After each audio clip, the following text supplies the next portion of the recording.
नमस्कार, स्वागत है आप सभी को। आज आप लोगों को मेरी तरफ से करवा चौथ की हार्दिक शुभकामनाएं। आज की कहानी है करवा चौथ की सुंदर कहानी। बहुत समय पहले की बात है। एक साहूकार की 7 बेटी और उनकी एक बहन करवा थी।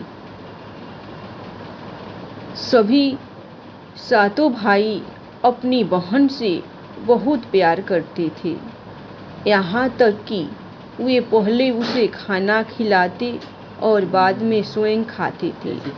एक बार उनकी बहन ससुराल से मायके आई हुई थी। शाम को भाई जब अपना व्यवसाय बंद कर घर आए तो देखा उनकी बहन बहुत व्याकुल थी। सभी भाई खाना खाने बैठे और अपनी बहन से भी खाने का आग्रह करने लगे, लेकिन बहन ने बताया कि उसका आज करवा चौथ का निर्जल व्रत है और वह खाना सिर्फ चंद्रमा को देखकर उसे अदय देकर ही खा सकती है, क्योंकि चंद्रमा अभी तक नहीं निकला है। इसीलिए वह भूख प्यास से व्याकुल हो उठी है। सबसे छोटे भाई को अपनी बहन की हालत देखी नहीं जाती। वह दूर पीपल के पेड़ पर एक दीपक जलाकर चलनी की ओट में रख देता है। दूर से देखने पर वह ऐसा प्रतीत होता है कि जैसे चतुर्थी का चांद उदित हो रहा हो।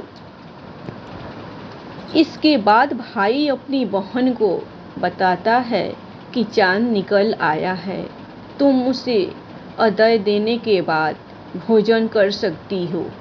बहन खुशी के मारे सीढ़ियों पर चढ़कर चांद को देखती है, उसे अदय देकर खाना खाने बैठ जाती है।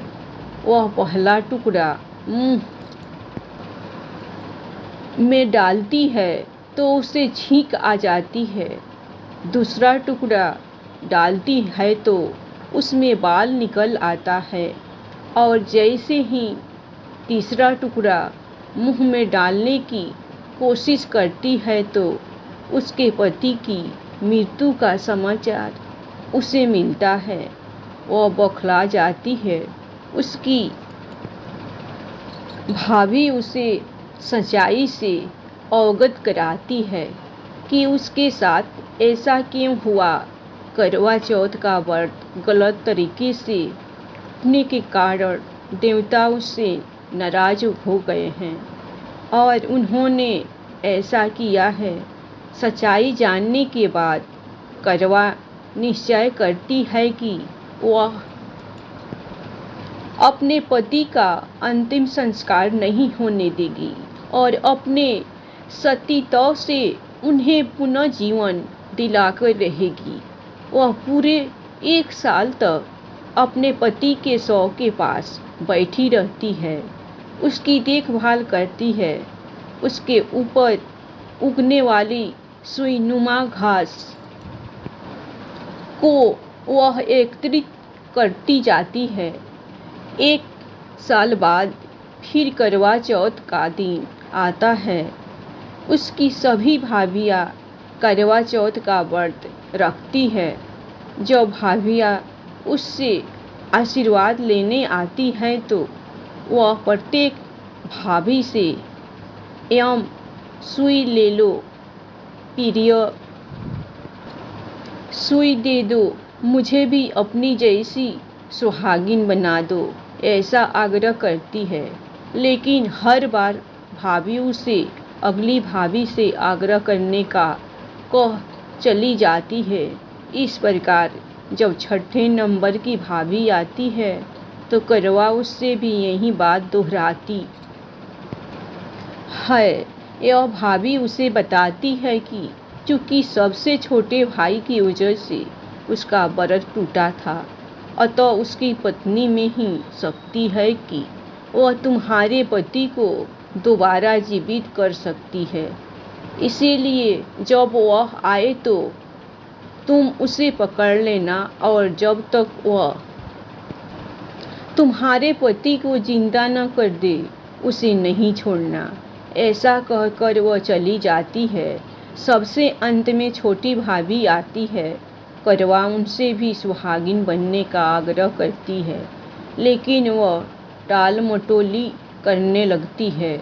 इसे देख करवा उन्हें जोर से पकड़ लेती है और अपने सुहाग को जिंदा करने के लिए कहती है। भाभी उससे छुड़ाने के लिए नोचती है, खसोटती है, लेकिन करवा नहीं छोड़ती है। अंत में उसकी तपस्या को देख भाभी पसी जाती है और अपनी छोटी उंगली को चीरकर उसमें से अमृत उसके पति के मुंह में डाल देती है।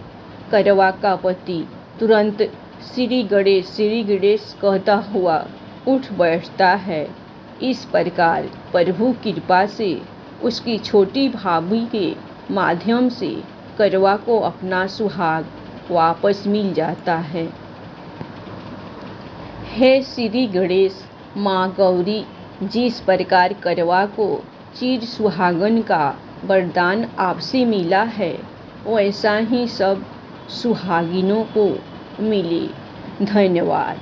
कहानी आप लोग को पसंद आए तो आप लोग करवा चौथ माता के नाम पर और गणेश जी के नाम पर लाइक सब्सक्राइब जरूर कीजिएगा। हमेशा खुश रहिए, अपना ख्याल रखिए। जय गणेश, जय शिव शंभु गौरी।